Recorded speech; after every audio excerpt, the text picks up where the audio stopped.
የማዳም ቅመሞች በጣም አብስታችሁታል ገንዘብ የሌለው ሰው ባናቱ ይተከል ያለች ነው እስኪ እቺ ልጅ አይታችሁ ተመለሱ በጣም ነው ያዝናናች ተመልከቷት ገንዘብ የሌለው ወድ ባናቱ ተተከል ሰርቶ ራሱን ያልቀየረውን ለመጥበስ አይደለም ሲጠብስም እንዳይሸትሽ ዞር ብለሽ እጂ አብረን ሰተምራ ተለወጭን ከዚህ ከካምጋው አትለወጭ ተከክ ራሱን ያለወጥ ምን ብሎ አንቺንም ፎከት በፈቀድ ነው የሚያደርግሽ ይጋባል ድህነት ክፉ ነው ሀብታምነት እንጂ የማይጋባው ድህነት ቫይረስ ነው እንዳለ ቤተሰብሽ ሁላ ነው የሚወራው እውነቴን ነው ከዳጋ ነው ማለት አለ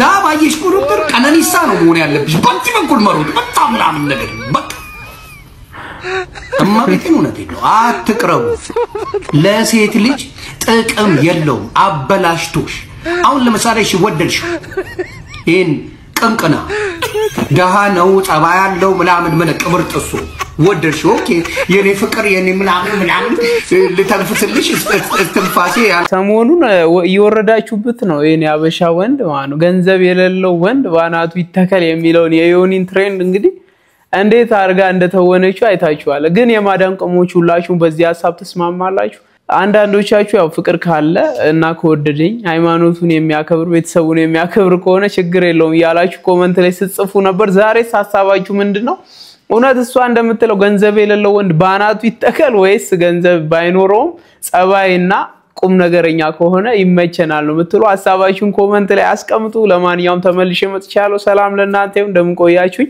ዛሬም ባበዱ ቪዲዮዎች በሚያስተምሩ በሚያዝናኑ እንዲሁም ደግሞ በሚያስቁ ቪዲዮዎች ተመልሼ መጥቻለሁ በቀጥታ ወደ ቪዲዮዎቹ እናልፋለን እናንተ ግን ሰብስክራይብ እና ላይክ እንዳይረሳ ይመቻችሁ ወጥቶ ከመቅረት ይጠብቃችሁ ቤተሰቦች እንግዲህ ሁላችንንም ወጥተን ከመቅረት አደጋ እግዚአብሔር አምላክ ይሰውረን በባቡር አደጋ የሞቱ ሰዎች ተሰምተዋል ማለት ነው እንግዲህ በጣም አስደንጋጭ ዜና ነው በአንድ ጊዜ ብዙ ሰው ሞቷል አዳምጡት በአገራችን እጅግ አሳዛኝ የተባለ አደጋ መከሰቱን እየሰማን እንገኛለን ይህም የተከሰተው አደጋ የባቡር አደጋ ሲሆን በዚህም ታዲያ በቅጽበት ውስጥ ከ14 በላይ የሚሆኑ ዜጎቻችን ህይወታቸው እንዳለፈ ተሰምቷል ወደ 29 የሚጠጉ ሰዎችም ታዲያ የአካል ጉዳት ደርሶባቸዋል በደቂቃ ውስጥም ታዲያ 14 ሰዎች ህይወታቸው አለፈዋል ያ አደጋ የደረሰው ከደወሌ ወደ ድሬዳዋ ጉዞ ላይ ሲያደርግ የነበረ ባቡር ተገልብጦ ሲሆን በዚህም ታዲያ ትናንትና ለሊት 8 ሰዓት አካባቢ ይህ አደጋ ተከስቶ እስካሁን ከባድ ጉዳት የደረሰባቸው ሰዎች ህክምናቸውን እየተከታተሉ ይገኛሉ የእጅግ በጣም አሳዛኝ አደጋ ነው ለሞቱት ነፍስ ይማር እንግዲህ ሁላችንንም ወጥቶ ከመቅረት አደጋ ይጠብቀን ፈጣሪ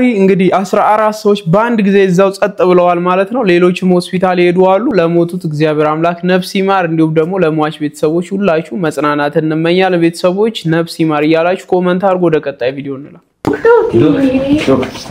ዶክ ማኪ ይመጣስኝ እሰይ ከብከብ ነው ማረግሽ ማለት እሺ በምን ይዛት ይመጣ በመኪና አዎ የእናቶቻችን ሲቃይ በቃ ማለት የእናቶቻችን ሲቃይ በቃ እንዴ ምንድነው ወቅት አርግ ተባለ አይደል እቺ ልጅ ምን ሆነ ነው ሺዝ ዩር ዋይፍ ኮ ብሮ ካማ ምን ሆነ ነው እንዴ ተንከባቀላት ነች እንዴ እንዴ እሺውን ቆይ ባባዬ ይዘመለት ነው አይደለም ያዚም ክለት አይደለም ያራ ሳምን ልጅ ያንድ ወር ልጅ እኮ ነው እንዴ እንዴት ነው ማዘምለት ምን ማለት ነው እንዴ እኛ ሙሉ ጄኔሬሽኑ ቃንጭሩ ሙሉ ጄኔሬሽኑ ፖል ስልክ እንጨቱ የቀረው ገና ከሳምንት ጀምሮ ስላልተንከባከቡ ስላልተዘመልን ነው አይደል አዝያዝያም አዝሜል አሳያሁ እንዴ ባብኒ ባብዙ ንቅጽኒ ነው አባቡን ንቅጥ ተከኒ አባቴ ሰንከባከብስኒ ዶክተር ላልስኒ ባብኒ ቆይ ምንድነው ይሆነ ያለው እንክብካቤ ነው ይሆነ ያለው እና በአራተኛ ሳምንቱ ያሳዘይት የማጠጣ ሂደት ነው ይሆነ ያለው የልጁን ወደፊት ይብራህን የመቅነጽና የማሳከት ሂደት ነው እንደዚህ አንተ ይገባ አንተ እኔ ያለው እንከባከብሳለሁ እኔ ምን ዶክ ተክመር ነው ተጋበጣ ባራ ሳምንቱ ነው የሚረጥሽ እንደዛ ኮነ ዊልቸር እንዴ what's wrong with you ሚስተር ልጅ ነው ተጠየፋታለ ነው stay away from her stay away ዶክ ደበል ምንድነው ይሆነ ያለው እንክብካቤ ነው ይሆነ ያለው እንክብካቤ ክብ ነው ማለት ልዝንኒ እየተንከባከቡ ስንኒ እንግዲህ ዶክተር ከባል በላይ ሲንከባከብ አንዳንድ ፈዛዛ ባሎች ሚስታችሁን ገፋ ስታረጉ ይወለ ዶክተሩ እንከባከብሻለሁ በሚል ማለት ነው ላጥ ነው የሚያደርግልና አትብዘዙ ለማለት ነው ለማንኛውም ዶክተር ከናንተ በላይ ሲንከባከብ በጣም ያሳዝናል ባል ነው መንከባከብ አንቺም ግን በአራት ሳምንት ውስጥ ትንሽ አልበዛም እናት እሺ ወደ ቀጣይ ቪዲዮ እናልፋለን ሰሞኑ በአዲስ አበባ ምንድነው የተፈጠረው ቤተሰቦች የፌደራል ፖሊስን ልብስ የለበሱ ሰዎች እንግዲህ የመኪና ስርቆት ወንጀል ሊፈጽሙ ሲሉ ትራፊክ ፖሊስ አስቆሞ ወደ ህግ አቅርቧቸዋል ማለት ነው ተመልከቱት ቪዲዮ እስቲ አንድ ጊዜ ሁላችንም ለዚህ ትራፊክ ፖሊስ እና ጨብጭብለት እና መሰግናለን ብላችሁም ሁላችሁም ኮሜንት ላይ ጻፉለት በእርግጠኝነት ይደርሷል በትናንትናው ዕለት ዩኒቲ አካባቢ ላይ ታደገኛ የተባሉ የመኪና ሌቦች የፌደራል ልብስ አስመስለው እንደዚህ እንደምትመለከቱትም የፌደራል ልብስን ለብሰው በቀጥታ አንድ ዲዛይር የምትነዳ ሴትዮንም ከመኪና አስወርደው መንገድ ላይ ከጣላው በኋላ መኪናዋን ይዘውባ በሚሄዱበት ሰዓት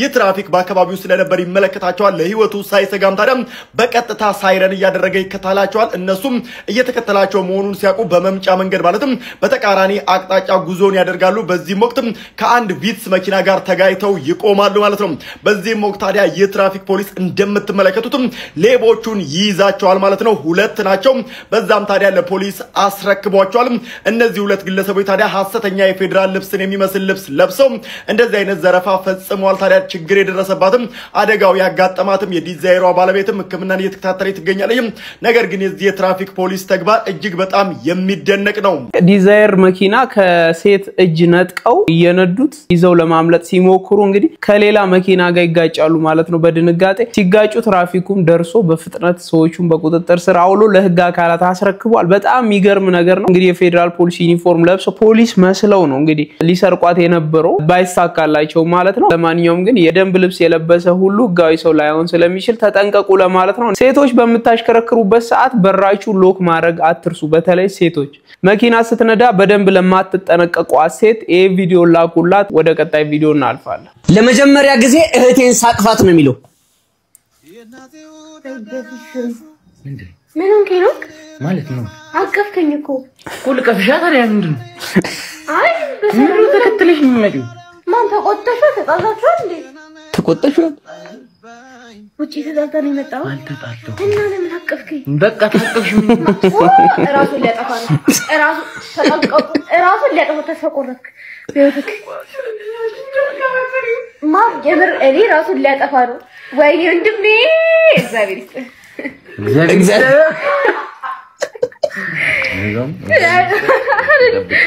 አረ የእህትና ወንድም ፍቅር እኮ እውነት በጣም የሚገርም ነው እውነት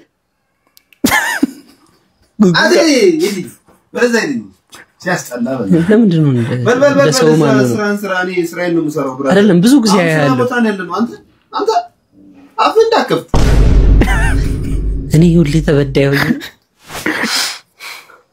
ፍረዱኝ ክፈል ማላላተን ነው አምጣልኝ እቀፈኝ ከፈለክ እዛ በማህበር ታቀፍ እንግዲህ ወንድማማቾቹ እዚህ ጋር አቀፈኝ ይባባላሉ ለማንኛውም ግን የእህትና የወንድም ፍቅር በእውነት ይለያል እየተሰዳደቡ እየተደባደቡ ያመነጫጨቃት አንቺ እንደዚህ ያላት ግን ፍቅራቸው የእውነት ነውና እህትና ወንድም ያላችሁ ሰዎች በጣም እድለኛ ናችሁ በተለይ ታናሽ ወንድ ልጅ ሆነ ታናሽ እህት ካለ ማለት ነው በጣም እድለኛ ነን እኔ አልታደልኩም ታላላቆቼ ናቸው እህቶቼና ታናሽ እህት ምናምን ብትኖረኝና ከሷ ጋር እንዲብዛዛክ በጣም ደስ ይለኛል ለማንኛውም ግን የእህትና የወንድም ፍቅር ይለያል ወደ ቀጣይ ቪዲዮ እንለፍ ቤተሰብ ይሄንን ቪዲዮ ደግሞ የራሱን ችግር ትቶ የሰውን ለሚፈተፍተው ጀለስ ትልኩለታለህ እሱ ከባድ ችግር ያለበት ሰው ነው ግን የሰውን ይፈተፍታል ተመልከቱ ማትሪክስ እንት አመጣ ዳጊ አወቅሽው የሞላ ልጅ እንደዛ የሚያካብር ተማሪ 7 አላመጣ ትላንትና በቃ ቤት ስንደርስ ተደግሷል ምንድነው ስንል ፋዘሩ ለካ ተስካሩን ደግሼለታለሁ ብለው በቃ ቃውቲ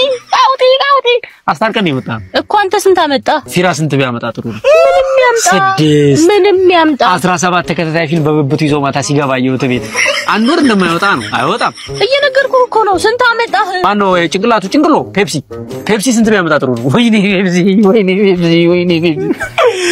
6 ነው ያመጣው 6 ስንት አመጣ አሁን ለመጨረሻ ጊዜ የማንንም እንዳትነግረኝ የኔ ቀር ከ5 በታች አናርም ማሉ የመንግስት በጀት በማባከን ተፈለጋላችሁ ብለውና እኔ አሁን ከሀገር መውጫ ደና ጫማ ግዢ ሌላ ነገር አይደል የየሰውን ሁሉ ስትናገር ቆይተህ የኔ አልታረመም ትላለህ? ያርሙና ያንጡልኝ ውጤት ባዶ ወረቀት ሰጣቸው። ታዲያ ምን ይታረሙ? ደህና ጫማ ግዢ በቃ ምርጥ ጫማ። እኔ እንደውም ዳንስ ጀምራለሁ ብያለሁ። ቆንጆ የጣት ዳንስ መጥቷል። እሱን እየደነሱ እነሱ ተመርቀው ሲወጡ ቀጥራቸዋለሁ በቃ። እኔ በጣም ባጭር ጊዜ ውስጥ ሀብታም እንደሞ ለራያ ያለኝ ጽፌዋለሁ። እኮ ካመጣህ ነው ያልኩት። እንኳን ልታመጣ እኮ ያንተ ፈተና እኮ አልታረመም እኮ። እሺ አሁን ጫማው እንግዲህልኝ አልያገኝልኝም እንዴ? አንተ አታፍርም? ጭራሽ ለሪሚዲያል የማይሆን ነጥብ እንኳን አምጥተህ ካሁን ከኔ ጋር እዚህ ስትጫጫህ ትንሽ እንኳን አይሰማህ? እሺ ቀልዱስ ቀልድ ነው። እኔ ለሪሚዲያል ባይሆን ለሚዲያ የሚሆን ጭንቅላት አለኝ። በቃ መፍትሄ ይዤ መጥቻለሁ። ቪዲዮ ኤዲቲንግ አስተምር እሺ ይሻላል። በሱስ ማማል የራሷ ያረረባት የሰው ታማስላለች የሚባለው አባባል ይሄ ነው ማለት ነው። ቤተሰቦቼ እንግዲህ የራሳቸውን ሳይጋግሩ የሰውን ለሚያቦኩና ለሚጋግሩ ሰዎች ይሄ ቪዲዮ ይመጥናቸዋል። መጀመሪያ የራስህን ኑሮ ኑር። አንተ የተሻለ ሰው ለመሆን ሞክር። አንተ ከራስ አልፈ ለሰው የምትተርፍ ሰው ለመሆን ሞክር። ከዛ የሰውን ትፈተፍታለህ ማለት ነውና በጣም ነው ያዝናናኝ። ጸዴ ኮንተንት ነው። እሺ ትችላለህ ብለን ወደ ቀጣይ ቪዲዮ እንለፍ። ቤተሰቦች እናንተ ሲከፋችሁ የት ሄዳችሁ ነው የምታለቅሱት? የኢትዮጵያ ሕዝብ ሲከፋው ለቅሶ ቤት ነው አሉ ቪዲዮ የሚያለቅሰው። ስሙት ይሄን ቪዲዮ። ሰዎች ማልቀስ ሲፈልጉ የት ሊሄዱ ይችላሉ? ለቅሶ ቤት። ለቅሶ ቤት ሰው መጥቶ ሲያለቅስ ለእናንተ ይመስላችኋል? የቤት ኪራይ ጨምሮበት ነው። መሮት ነው። አወይኔ አወይኔ አወይኔ አወይኔ ኑሮ እኮ ምክንያት ነው የሚፈልገው ለማልቀስ። በጧት ተነስቶ ምን ሊል ይችላል? ቁርስ እንግዳ ቁርስ አይልም። ግዳዩ ትክክል። ብዙ ሰዎች በሳምንት አንድ ጊዜ ሊያደርጉት የሚችሉትን ነገር ጥቀስ።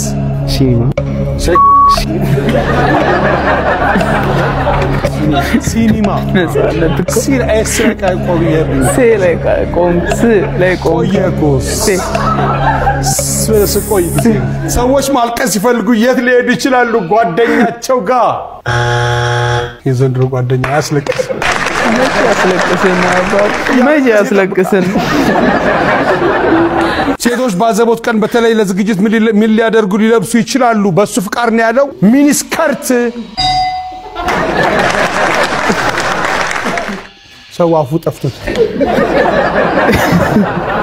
የሰው ልጅ ሲከፋው የት መሄድ ጀምሯል? ለቅሶ ቤት መሄድ ጀምሯል። ምን ለማድረግ? ለማልቀስ። በቃ ማልቀሻ ቦታ ጠፍቷል። አያስለቅስም ህዝቡ፣ ጓደኛ አያስለቅስም። እኔ ግን ሲከፋኝ ቤተክርስቲያን ነው እጄ ማለቅሰው። ማልቀስም ከፈለው። ለማንኛውም እናንተ ሲከፋችሁ የት ሄዳችሁ ነው የምታለቅሱት? ሐሳባችሁን ኮሜንት ላይ አድርጉ። ወደ ቀጣይ ቪዲዮ እናልፋለን። ይኸውላችሁ ጋይስ አፋችንን ከፍተን ከመናገራችን በፊት ቆም ብለን ልናስብ ይገባል። ምክንያቱም አንድ ቃል ከተሰነዘረ በኋላ መመለስ ከባድ ነው የሚሆነው። እኛ የምናወጣው ቃል አንድን ሰው የማንሳትም የመጣልም ኃይል አለው። ከኛ ምላስ የሚሰነዘሩት እነዛ ቃላቶች አንድን ሰው ሊገነቡትም ሊያፈርሱትም ይችላሉ። አፍ ሲከፈት ጭንቅላት ይታያል ነው የሚባለው። ከኛ አፍ የሚወጡት ቃላቶች እኛን የሚወክሉና እኛን የሚያስገምቱ እንደመሆናቸው መጠን ከኛ ለምናወጣቸው ቃላቶች ለምንሰረዝናቸው እነዛ ቃላቶች ጥንቃቄ ካላደረገ ያንን ሰው በአሉታዊ መንገድ ተጽዕኖ ሊያሳድር ይችላል። ቃላቶች ምን ያክል እኛ ላይ ተጽዕኖ እንደሚያሳድሩ ማወቅ ከፈለጋችሁ ዶክተር ማሳሩ ኢሞቶ የተባለው የጃፓኒዝ ሪሰርቸር እና ጸሐፊ በውሃ ላይ ያጠናውን ጥናት ማየት ብቻ በቂ። ዶክተር ማሳሩ ኢሞቶም እንደሚናገረው ከሆነ ከሰው ልጆች አፍ የሚወጣው ቃላቶች ሀሳባቸውና ስሜታቸው ውሃ ላይ ተጽዕኖ ያደርሳሉ የሚል ነበር። ይህንንም ሀሳቡን ፕራክቲካልና ተጨባጭ በሆነ መንገድ ለማቅረብ ሲል ሙከራውን ያደረገው በተለያዩ የውሃ ሳምፕሎች ላይ ጥሩና መጥፎ ቃላቶችን መናገር እንዲሁም ለተለያየ ሙዚቃና ለተለያዩ ሀሳቦች እነዛን ውሃዎች ማጋለጥ ነበር። እነዛን ጥሩና መጥፎ ቃላቶች በውሃ ላይ ሰንዝሮ ከተናገረ በኋላ እንግዲህ ውሃውን ወደ በረዶነት ይቀይራል። በረዶ የሰራውን ውሃ እንግዲህ በማይክሮስኮፕ ሌቭል የዛን ውሃ ሞለኪውላር ስትራክቸር ወይም ደግሞ አቀማመጡን ያነሳዋል። ከዛም በኋላ በፎቶግራፉ ላይ የተመለከተው ነገር የሚደንቅ ነው። ልክ ከላይ እንደምታያቸው እንግዲህ ቴንኪዩ፣ አመሰግናለሁ፣ እወድሃለሁ፣ ሰላም የሚሉትን መልካም ነገሮች የተናገረባቸው ውሃዎች እንግዲህ ክሪስታላቸው የሰራው ከላይ እንደምታዩት የሚያምሩ ቅርጹ ናቸው። ከእንደገና በተቃራኒው ደግሞ ማለት ነው እንደዚህ ዩ ሜክ ሚ ሲክ፣ ታሳምመኛለህ፣ ኢቪል መጥፎ ነህ ወይም ሰይጣናዊ ነህ ወይም ደግሞ እንደዚህ የተመረዘ ውሃ ላይክ ፕሬ ከመደረጉ እዛ ውሃ ላይ ከመጸለዩ በፊት እንደዚህ ነው የሚመስለው። ጸሎት ከተደረገበት በኋላ ደግሞ የዛ የተመረዘው ውሃ ይሄን ይመስላል። ከእንደገና ይላችሁ ፒስ የሚለው ይሄ ነው። ዩፉ አንተ ጂል ማትረባ ምናን የተባለው መጥፎ ቃል የተናገረው ደግሞ የሚያስጠላ ስትራክቸር ይይዛል እንደዚህ እንደምታዩት ማለት። ሌሎችም ሰዎች የዶክተር ማሳሮን ጥናት በመውሰድ ምግብ ላይ ሙከራ አድርገው ነበር። እዚህ ጋር የምታዩት እንግዲህ ሩዝ ነው። ይሄኛው ሩዝ ለ27 ቀን አይ ሄት ዩ ወይም እጠላሃለሁ ተብሎ የተነገረው ሩዝ ነው። በዚህኛው ቢልቃጣ የተቀመጠው ደግሞ አይ ላቭ ዩ ወይም ደግሞ እወዳለሁ ተብሎ የተነገረው ልዩነቱን እንደምታዩት ነው። አንዳንዶች ደግሞ ጥናቱን ወስደው አበባ ላይ ሙከራ አድርገውበታል። እወዳለሁ የተባለው አበባ እንደምታዩት ነው። አይ ሄት ዩ እጠላሃለሁ የተባለው ደግሞ እየተወለገ ነው። እዚህ ጋር ደግሞ ሙሉ ሙሉ ለሙሉ ጭራሽ ችላ የተባሉና ኢግኖር የተደረገው አበባ ሙሉ ለሙሉ ጠውልጓል። እንግዲህ ነገር ካዳመጣችሁ እኛ የሰው ልጆችም ደግሞ ውሃ እንደመሆናችን መጠን ማለት ከ60% በላይ በአማካኝ ውሃ ነው ውስጣችን ላይ ያለው። ለምሳሌ አንጎላችን ብንመለከት 73% ነው። ከእንደገና ደግሞ ላንጋችን ወይም ሳምባችን 83% ውሃ ነው። ደማችን ደግሞ 95% ውሃ ነው። ስለዚህ ምን ይነግረናል? የሚሰነዘርብን ቃል በእኛ ላይ የምር ሰርጾ ይገባል ማለት ነው። ጸበል ለምን ይመስላችኋል ውጭ ላይ የሚቀመጡት እናቶቻችን ወይም ደግሞ ውጭ ላይ መቀመጥ አለበት የሚሉት? ውስጥ ላይ የኛ የምንናገራቸው መጥፎ ቃላቶች እዛ ውሃ ላይ እንዳይሰፍሩና የተጠበቀ እንዲሆን ነው። ውሃ ሜሞሪ ያለው ወይም ደግሞ የማስታወስ አቅም ተሰጥቷል። ገባችሁ? የምትናገሩት ቃላቶች እዛ ውሃ ላይ ያርፋሉ። ለዚህ ነው ጸበል ላይ ጥሩ ቃላቶች የእግዚአብሔር ቃላት ከተደገመበት በኋላ በዛ ስንጠመቅና ካመንበት የምንድነው ማለት ነው። ገባችሁ? ስለዚህ ልክ እንደ ሰሞኑን ፕራንክ ነው ቀልድ ነው ያላችሁ ተንዝራችሁ የምታወጡት ቃላቶች ከነዛ ሰው ልብ ላይ መቼ ማትፍቁትም ማለት ነው። አንዴ የተሰበረ ልብ ለመጠገን በጣም ከባድ ነው። እንግዲህ ሁሉ ካወቃችሁ ለራሳችሁም ሆነ ለሌላ ሰው መጥፎ ቃል አውጥታችሁ እንዳትናገሩ ይመቻችሁ። በጣም ወሳኝ ሜሴጅ ነው ጋይስ። ለራሳችሁም ሆነ ለሰው ልጅ መጥፎ ቃል አውጥታችሁ አትናገሩ። እንግዲህ ፕራንክ ነው በሚል ሰበብ ሰዎች ጠቅ ያደርጉላችኋል። እንደገና ደግሞ ያው በቃ ጠጥቼ እኮ ነው እንደዚህ ሆኜ እኮ ነው ማታ አስቀየምኩ እንደ ያለ በስካር መንፈስ ወዲያ ባውን ብቅል አይደል? በጣም እንደዚህ አይነት ሰዎች ይበዛሉ። እንደገና ደግሞ እኔ እኮ ያው እናገራለሁ እንጂ ሆዴ ባዶ ነው የሚባለው ነገር አለና ልብ ያሰበውን ነገር ነው አፍ የሚናገረው ይባላል። ስለዚህ ክፋት ከአፋችሁ ከመውጣቱ በፊት በጣም ልታስቡበትና ልታጤኑበት ይገባል። ምክንያቱም ያንን ሰው ሊሰብረውም ሊያድነውም ይችላል። ይሄን ነገር በጣም ራሴ ላይ መስራት ፈልጋለሁ። ሰውን እንደራሳችሁ ያሰባችሁ እንዳታስቀይሙ መጠንቀቅ አለባችሁ ለማለት ነው። ወደ ቀጣይ ቪዲዮ እናልፋለን። ሰዎች ሀብታም ስንሆን ፈጣሪ እንረሳለን፣ እሱ እንደሰጠን እንረሳለን። እና እቺ ቪዲዮ በጣም ትጠቅማለችና ማንንም ሰው እንዳያሳልፈው ተመልከቱ። ቶሎ በል እንጂ አባዬ እኔ ቤት ጠርቻለሁ፣ ሊተዋወቅህ እየመጣ ነው። መጣሁ ፍቅር ደርሻለሁ። ኧረ እባክህ አንተ ሰውዬ የሚገባህ ልክፈልህና ልሄድ እቸኩላለሁ። እኔም እቸኩላለሁ ልጄ፣ እንስማማና እንለያይ። ከኋላ ነው ነካ ያደረኩህ። ምንድነው እንደዚህ ጥቅስ በጥቅስ ለሆነች ላዳማ አካበድ? በቃ ያለኝ ልክፈልህና ልሂድ። ባታውቀው ነው እንጂ ጥቅሱ የበለጠ ዋጋ አለ። እና የጥቅሱንም ነው የምታስከፍለኝ። ተስማሙ። ቲቪት ከባድ ገንዘብ ተከፍሏትም አልነሳለች። በቃ ግፋት መቼም ከኑሮ አትከብድ። ያለ እናት ብዙ ዋጋ ከፍሎ ያሳደገኝ የማልደራደርበት የመኖሪ ምክንያት ነው አባቴ ለኔ። አባዬ ነው።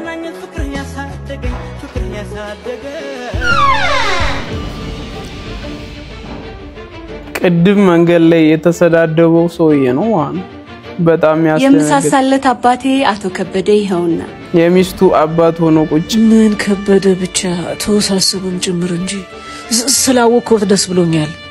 ከባድ ነው። ሚቲንግ ሰዓት ደርሶብኛል። ደረስ ብዬ መጣሁ። አባዬ ቆየህበት እኮ። አይ ልጄን አስረፈድኩበት። ቆይ መጣሁ። እርግጠኛ ነኝ የመጀመሪያ መኪናን ስትገዛ ጥቅስ ለጥፌ ነበር። አዎ ሁሉ በርሱ ሆነ የሚል ጥቅስ። እየቆየ ስትሄድና በሀብት ላይ ሀብት ሲመጣ ግን ሁሉ በርሱ የሆነ ሳይሆን ባንተ የሆነ ይመስልህና ልብ በትዕቢት ይሞላል። ያኔ ቅዱስ ቃሉን የያዘውን ጥቅስ የመኪናህን ውበት የሚያጠፋው ይመስልህና ትልጠዋለህ። ትዕቢት ሰውን ሁሉ ከእግር በታች አድርጎ ያስባል። እውነታው ግን በሀብት የበለጥከው ሰው ሁሉ በጥረትና በእውቀት በልጠው አይደለም። ላለፉት 40 ዓመታት ከድህነት ለመውጣት ያልሰራሁት ስራ የለም፣ ግን እስካሁን ሀብታም አይደለም። እንዴት አላውቅም። አንዳንዴ ከሞት በኋላ ባለው ህይወት የሚመለስ ጥያቄ የሚገርም ነው። ትዕቢት ያዋርዳል። ከልብ ያስወጣው የኔ ልጅ። ባላውን የውሸቱን ስብሰባ ተውና ወደ ቤት እንመለስ። ይቅርታ አድርጌልሃለሁ። እሺ አመሰግናለሁ። ቲቪት ያዋርዳል ለማለት ነው። በጣም የሚገርም ኮንተንት ነው። ስለወደድኩት ነው። እንግዲህ ለሚተብቱ ሰዎች ላኩላቸው። ገንዘብ ሲመጣ እንተብታለን። ሰዎች ያው ታሞ የተነሳ ፈጣሪው ረሳ አይደል ነገሩ። የሆነ ችግር ውስጥ ስንሆን ፈጣሪ ጋር እንሯሯጣለን። ልክ ያ ችግር ተቀርፎ ሀብታም ስንሆን መላው ሲመጣ ምናምን መኪና ሲያዝ ቤቱ የተሻለ ሲሆን ምናምን ያው ሁሉን ነገር እኛ ስለሰራን የሆነ ይመስለንና ትንሽ እንተብታለንና እንደዚህ አይነት ጸባይ ላለን ሰዎች የሚሆን ኮንተንት ነው። ባርኮት ደግሞ ይችላል ብለናል ማለት ነው። ትችላለህ ባርኮትዬ። ለማንኛውም ግን እናንተ ገንዘብ ሳይኖራችሁ የነበራችሁ ማንነት ገንዘብ ስታገኙ እንደማትለውጡ እግዚአብሔር ያው እንዳይቀየማችሁ ተስፋ አደርጋለሁ። ይሄ ጥያቄ ለሴቶች ነው። ዝናብ እየጣለ ድንገት መጥቶ የተጠለለው ወንድ ፍቅር አስይዟችሁ ድንገት ቢጠፋባችሁ ምን ታደርጋላችሁ? ተከትላችሁ የገባበት ገብታችሁ ታገኙታላችሁ ወይስ እንደዚሁ በናፍቆት ትኖራላችሁ? እስኪ ይሄን ታሪክ ስሙትና እናንተ ብትሆኑ ምን እንደምታደርጉ ተነግሩናላችሁ። አዳምጡት። እንዲህም አለ እንዴ ብላችሁ እንድትገረሙ የሚያደርግ አንድ ታሪክ ልንገራችሁ። ባለ ታሪኳ እንዲህ ትላለች። ትላንት ከስራ በጊዜ ወጥቼ ከአክስቴ ቤት እቃ ተቀብዬ ለናቴ ላደርስ ታክሲ ሰልፍ ቆምኩ። አክስቴ እንደልማዷ አግቢ የሚለውን ተደጋጋሚ ምክሯን ለግሳይ ነበር የሸኘችኝ። ሰልፉ አይጣል ነው። እኔም በሐሳብ ተውጬ ቆሜያለሁ። ድንገት ሰማዩ ማስገምገም ጀመረ። ብዙም ሳይቆይ ማካፈት ጀመረ። ጃንጥላዬን በዘረጋው በሰከንዶች ውስጥ አንድ ያልጠበቅኩት እጅ ትከሻዬ ላይ አረፈ። ማስጠለል ባህላችን ነው ቆንጂዬ አለኝ። ዞር ስል ሲስቅ ልብ የሚሰርቅ መልከ መልካም ወጣት ጃንጥላውን ተቀበለኝና እጁን ትከሻዬ ላይ ጣል አደረገ። ምንም አላልኩም። በስሱ ፈገግ አልኩለት። ልቤ ግን ቅልጥ አለ። ዝናቡ እየጠነከረ ሲመጣ እሱ ደግሞ ወሬውን አቀለጠው። እኔ ግን ሊያወራኝ በሞከረ ቁጥር ማሽካካት ያዝኩ። ታክሲው የውሃ ሽታ ሆነ። ነይ ራይድ እንያዝ፣ ትንሽን ጠብቀው ካል ይብስብናል አለኝና ጃንጥላውን ሰጠኝ። የለበሰውን ጃኬት ሲያወልቅ በዚህ ብርድ ምን ሊያደርግ ነው እያልኩ ሳስብ በረደሽ አይደል ከንፈርሽ እኮ እየተንቀጠቀጠ ነው ብሎ ደረበልኝ። ጠላታችሁ ይውረድ። ልቤ ሽርተት አለ። ከሰልፉ አስወጥቶ ላዳ ታክሲ ውስጥ ከኋላ አስቀመጠኝ። ወደሱ አስጠግቶ አሁን ሞቀሽ አለኝ። እኔኮ በቃ አሻንጉሊት ሆኛለሁ። እሱ ስለ ነገ ስለ ህይወት ስለሚኖረን ግንኙነት ሳይቀር ያወራ፣ እኔ በውስጤ አክስቴ ሆይ ከጭቅጭቅሽ ልድን ነው እያልኩ ራሴን መዳር ጀመርኩ። በነገራችን ላይ ባታወሪበትም ድምጽሽ ያምራል ሲለኝማ አልቻልኩም። የምወርድበት ቦታ ስንደርስ በሸኩ። ሂሳብ ስል ቀድሜ ከፍያለሁ ቆንጂት ብሎ ወርዶ እጁን ዘረጋልኝ። ልኡኔ ያገኘሁት አልኩ ለራሴ። ትንሽ እንደተራመድን ግን ስልኩ ጠራ። ሄሎ ወዬ እናቴ እንዴት ነሽ? አሁን ደረስኩ። ብታይ ዝናቡ አንዲት ቆንጂዬ ልጅ አስጠልላኝ። እሷ ባትኖር ሞቼብሽ ነበር። መጣው ጠብቂኝ። እሺ ፍቅር መጣው። እናቴ ብሎ ፍቅር ዞረብኝ። ወደኔ ዞሮ በጣም አመሰግናለሁ ብሎ ጉንጬን ስሞኝ መንገዱን ሊሻገር ሮጠ። እኔ በቆምኩበት ቀረው። ልቤም አይኔም ተከተሉት። በዚህ ደቂቃ በፍቅሩ ተማርኬያለሁ።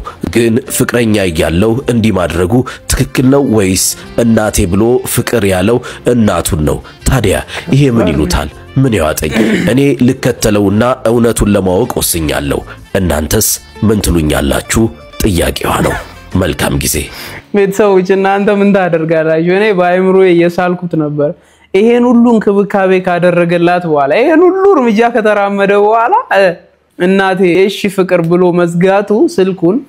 እሺ እናቱን ፍቅር ብሎ የሚጠራ ወንድ አለ? ኢንዚስ ታይም እኔ አይ ዶንት ቲንክ ሶ ጋይስ። ማሰብ አልቻልኩም። ለዚህ ልጅ አዘንኩላት ማለት እና እናንተ ብትሆኑ ቤት ድረስ ሂዳችሁ እናቱ ናት ሚስቱ ናት ብላችሁ ታረጋግጣላችሁ ወይስ እዛው ይቅርብኝ ብላችሁ አንዴ የገባላችሁ ፍቅር ለማስወጣት ትጥራላችሁ? አንዳንድ ወንድ ማለት ሴት ልጅ ከፍ አድርጎ ይሰቅላትና ይሰወራል ማለት። እንዲህ አይነት ወንዶች አቃሉ እኔ ራሴ በቅርበት የሆነ ፍቅር ለማስያዝ ማያደርገው ጥረት የለም። ልክ ሴቷ ፍቅር እንዲያዛት ሲያቅ ከአካባቢው ይጠፋልና እንዲህ አይነት ወንዶች አጋጥሟችሁ ከሆነ ኮሜንት አድርጉ። ለማንኛውም እናንተ ብትሆኑ ምን እንደምታደርጉ በዛው ጻፉልኝ። ወደ ቀጣይ ቪዲዮ እንላለን። ትላንትና በሰራውላችሁ ቪዲዮ ውስጥ የሴት ቁጥር ጨምሮ የወንድ ቁጥር አንሷል ብያችሁ ነበር። ለሱ ማሳያ በሚመስል መልኩ ማለት ነው ዳኒና ጽጌ ቀውጢ ጦርነት ውስጥ ገብቷል። በምን ዳኒ ለምርጫ ተቸግሯል። በቃ ሁለት ሴት ሆነውበት ማለት ነው አንዷን መምረጥ አልቻለም። ጽጌ ይሻላል ወይስ አዲሷ ልጅ ትሻላለች? እናንተ ምረጡለት። ግን ይሄን ቪዲዮ ተመልከቱት። በቃ ውዝግብ ሲል ማለት ሁለት ሴት ቆሞ እሷን ነው እኔን ነው የምትፈልግ ግልጹን ንገረን እያሉት ነው። ይው ብቻ ዳኒ አሳዘነኝ እውነት።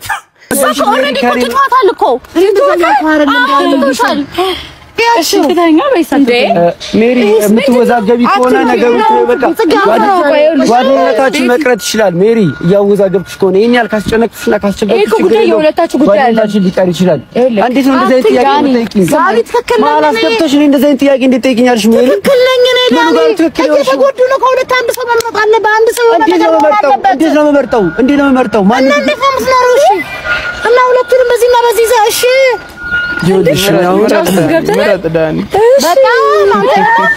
ጓደኝነት እህትነትም አለባት። ከዚህ በኋላ ሌላ ታሪክ ውስጥ ነው። በጣም ጥሩ በጣም ማለት ነው። እሺ ምን ጭራሽ ከሷና ከሷ ተብለክ ማንንም መምረጥ እንዳለብህ ግራ ገብቶ አይደለም ጽግሻዮች እንደዛ ለምን ነበር የምትመጣው? ለምን ነበር የምትለማ? ለምንድን ነው ያሉት ነገር ነገር ስታደርጊ ነበር ታዲያ? ታውቂዋለሽ እኮ ጽግሻ ምን ምናምን እያልክ ነው? ጭራሽ ለምን አልገባኝም። እስኪ በደንብ አስረዳኝ። ጽግሻ ምን ይሻል ምናምን ዘማፋታ አልገባኝም። አስረዳኝ። ምን ላስረዳሽ? እኔ ነው ፊታችሁ ቆሞ አስቡ። ምን ታረጋግ ነው? ሁለታችን ብሎ ነገር የለም እኮ ማሪ። አንቺ ነሽ እኮ ፈርድ የመጣሽ ወይ እኔ እናት አንቺ ነሽ። እኔ ደግሞ ያስኩት ነገር አለ። ይኸውልሽ ካፌ ከሆነ በኋላ የሚያስር በጣም ትልቅ ነገር በሆዴ ተሸክሜያለሁ። እሱን ለማሰር ነው ሁሉ ነገር የምታረጊው። እሱን ለማሰር ነው። አንተ ለምን አታወራው? ያዋራው ነው ያለሁት። ገፍተኝ አትንቂ መደዛ አስረዳን። ምን ልታረጋን ነው? ሁለታችን ምን ልታረጋን ነው? መመጣ አለብህ። ለምን አትመርጥም? ምረጥ፣ አስረዳኝ። እኔ አሁኑኑ ንገረኝ ዳኒ፣ እባክህ ንገረን። እሺ ምን መሰለሽ? ስሚኝ፣ ይኸውልሽ መጀመሪያ አንቺ ተረጋጊና አዳምጪኝ። እኮ ተረጋግተሽ ካዳመጥሽኝ እኔ ስሚኝ፣ አንዴ እባካችሁ በቃ እንደዚህ ነው የተፈጠረው። ምንም ሊረጋጉ አልቻለም። ወይ እኔን ወይ እሷን ምረጥ እየተባለ ነው። እናንተ ብትሆኑ በዳኒ ቦታ ማንን ተመርጣላችሁ? ለማንኛውም ግን ዳኒ ከጊዜ በኋላ ያመጣት ፍቅረኛው አርግዣለሁ ያለችው ነው። በዛ ላይ ደግሞ ምንድነው ጽጌን ተዋትና ሙሉ ለሙሉ ወደኔና ዳኒ ደግሞ 50-50 ነው። አንዴ ጽጌን ይላል፣ አንዴ እቺን ይላልና ሁለቱንም ነው መሰለኝ የሚፈልገው። ብቻ አልገባንም። ለማንኛውም እናንተ ግን ምን ትላላችሁ? ይመቻቸው። ዳኒና ጽጌ ግን ይመቻቸው። እሺ ወደ ቀጣይ ቪዲዮ እንለፍ። ለማንኛውም ቤተሰብ ለደሃ ልጆች የምትሆን ምርጥ ቅመም የሆነች ግጥም። የደሃ ልጅ መሆን ወዝ ብቻ አይነጥቅም፣ ምቾት ብቻ አይሰርቅም። የሐቄ ማልዘመናት እንደ ውሻ ቁስል በቶሎ አይደርቅም። ማፍቀርህ ቀልድ ነው ስሜትህ ጎስቋላ፣ ሐዘንህ ይረክሳል በሰው አፍ ሳይሞላ። አባባይም የለ አይዞህ ባይም ላንዴ፣ ሀብት ጭንቅላት ነው አስብበት ጓዴ። አስብ አስብ አስብ አስብ ዙሪያን አክረው፣ በመቱ ድንጋዮች የሚመታ ልጅ አባት እንዳይኖረው። አሳልፈው ጋግለት የነገውን ቂጣ፣ ባታገለህ መንገድ ልጅህ እንዳይመጣ። አንዴ ከጀመረ ድህነት መርዝ ነው ከደም የማይወጣ። ዋው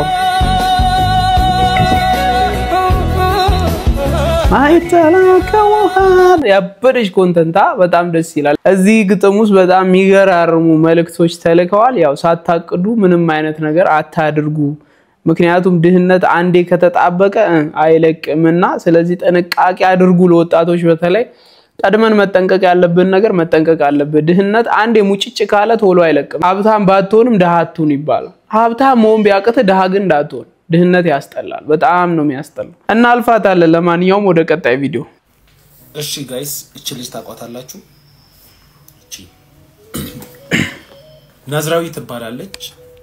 ታዋቂ በሆነና ስለ እንደዚህ አይነት ሴቶች ባወራ ብዬ ድሮ እመኝ ነበር። አይ ቲንክ የዛሬ 7 ዓመት 6 ዓመት ነው መሰለኝ ታሪክ የተፈጠረው።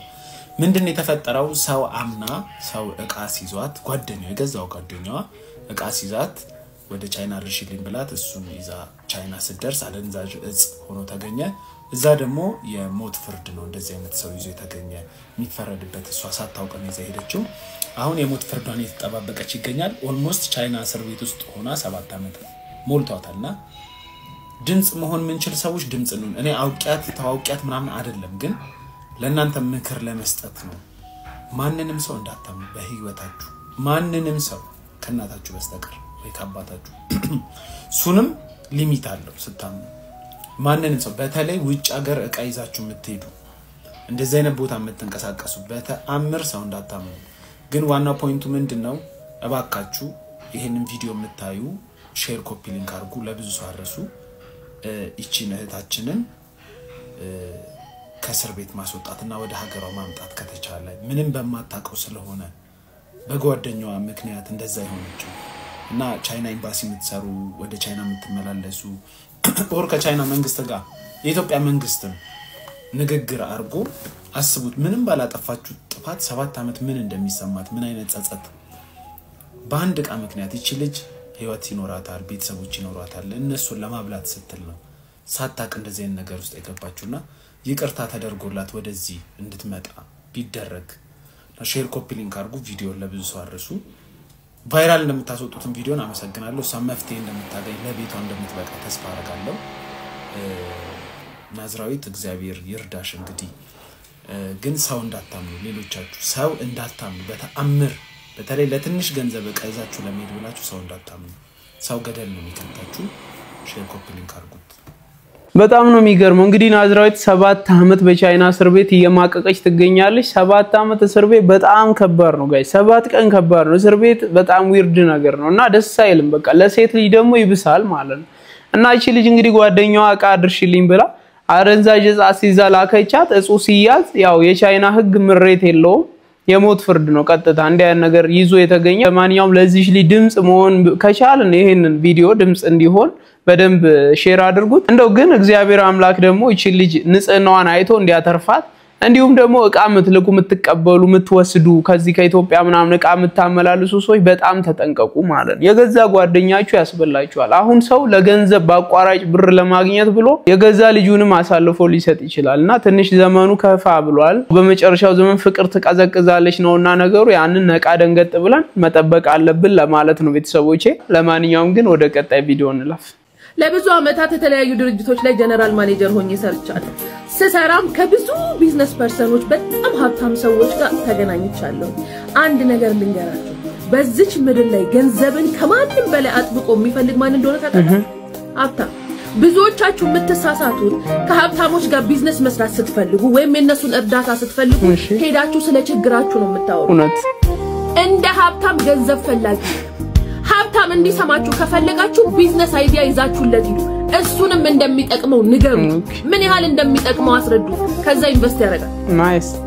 ከዛ ውጪ የቤት ኪራይ ተቸግረ ጆሮ ዝግ ነው፣ መስሚያ የለውም። እንኳን ለሳንቲሙ ለታይሙ ራሱ ቫልዩ ያደርጋል። ሀብታም እኮ ከጓደኞቹ ጋር ምሳ እየበላ ስለ ቢዝነስ ነው የሚያወራው። የሚተነፍሰው የሚተኛው ሁሉን ነገር የሚያስበው ስለ ቢዝነሱ ነው። እውነት ነው። የሀብታም ባህሪ ይሄ ነው ቤተሰቦቼ። በጣም ትንሽ ሀብታሞችን አውቃለሁና እነዛ ሀብታሞች ጋር እንደተረዳሁት ራትም ሲበሉ የሚያወሩት ስለ ቢዝነስ ነው፣ ምሳም ሲበሉ የሚያወሩት ስለ ቢዝነስ ነው። በጣም ብር ከመውደዳቸው የተነሳ አንዳንድ ሀብታሞች የራሳቸውን ብር ሳይነኩ የራሳቸው እኮ እንዳለ ቁጭ ብሎ ማለት ነው ከባንክ ነው የሚበደሩት። አብዛኛው ሀብታም ኢንቨስት የሚያደርገው ከባንክ ወስዶ ነው። ለምን? የራሱን ብር አይነካም። ቢከስር እንኳን ከባንክ ጋር ነው አብሮ መክሰር የሚፈልገው እንጂ እንዲህ እንደዋዛ ብሩን ዝም ብሎ መበተን አይፈልግምና አብዛኛው ሀብታም ብሩን ሳይነካ ነው ኢንቨስት የሚያደርገው። ያው ቸገረኝ ብላችሁ አትሂዱ፣ አትሸወዱ። እኛ እስከዛሬ ተሸወድነው ይበቃል ለማለት ነው። ይመቻችሁ። ለማንኛውም ተያይዘን እንደግበሉት እንጂ ቸገረኝ አትበሉት ለማለት ነው። ወንድ ልጅ ስትሆን ይሄንን ማድረግ አለብህ። እነዚህ 5 ቦታዎች ላይ ዝም በል ይያለ ነው። አዳምጠነው እንመለስ። ዝም በል። ዝምታ ወርቅ ነው። ወንድ ልጅ እነዚህ 5 ቦታዎች ላይ ዝም ማለት መቻል አለበት። ዝም ማለት ያስከብራል። የመጀመሪያው ሰዎች ሊያወሩ ሲመጡ ዝም በል። ኦኬ። በተለይ ደግሞ ምክርህን ፈልገው ሳይሆን ዝም ብለው ማውራት ሲፈልጉ፣ ሊነግሩ ሲፈልጉ፣ ሊያማክሩ ሲፈልጉ ያኔ ዝም በል። ሐሳብ አትስጥ፣ ስማቸው። ሁለተኛ የምትናገረው ነገር ሳይኖርህ በቃ ዝም በል፣ አትናገር። በተለይ ዴብዝ የሌለው ነገር ከማትናገር ከሆነ ኦኬ ያኔ ዝም በል። ኦኬ። ሶስተኛ በተራ ነገሮች ሰዎችን የማስተካከል ስሜት የሚሰማ ሲሆን ያኔ ዝም በል። ምክንያቱም መናገር ብዙ ጥቅም የለውም። ሰዎችን በትንሽ ነገሮች ታሳቀቃቸው ይሆናል እንጂ ያን ያህል በሰዎች ህይወት ውስጥ ለውጥ የሚያመጣ ማስተካከያ አትሰጣቸው። ስለዚህ ዝም በል። አራተኛ መኩራት፣ ለሰዎች ማሳየት፣ ሰዎችን ኢምፕረስ ማድረግ ውስጥህ ሲያስፈልገው ሲገፋፋ ያኔ ዝም በል። ዋው! ምክንያቱም ይሄንን ስሜት በዝምታ ካሸነፍከው በዝምታ ውስጥ መገንባትን፣ በዝምታ ውስጥ መስራትን ትለምዳለህ። አምስተኛ ልክ የሰዎች የስኬታቸው ቅጽበት ላይ ያኔ ዝም በል። ምክንያቱም የስኬታቸውን ጣዕም ሊያጣጥሙት ይገባል። አንተ የራስህን ስኬት ለማሳየት በእነሱ ስኬት መሃል የእነሱን ስኬት የሚያደበዝዝ ነገር ይዘህ መምጣት የለብህም። ዝም በል። የሚገርም ፖይንት ነው። የመጨረሻው በተለይ ይባላል የመጨረሻው በተለይ የሚገርም ነው ያለው እውነት ነው። የመጨረሻው ላይ እነሱ ስኬታቸውን ሊያሳዩ ሲመጡ አንተ ስኬትን በማሳየት የነሱን ስኬት ለማደብዘዝ አትሞክር። ዝም በላቸው፣ ደስታቸውን አታደብዝዝባቸው። አምስቱም ነጥቦች ተመችተውኛል። እናንተ የትኛው ተመቻችሁ? ለማንኛውም ከዛሬ ቪዲዮዎች ውስጥ የትኛው ሐሳብ ተመቻችሁ? ኮሜንት ላይ አስቀምጡልኝ። ለማንኛውም በቀጣይ ቪዲዮ እስክንገናኝ ሰላም ለእናንተ ይሁን። ወዳችኋለሁ። ቻው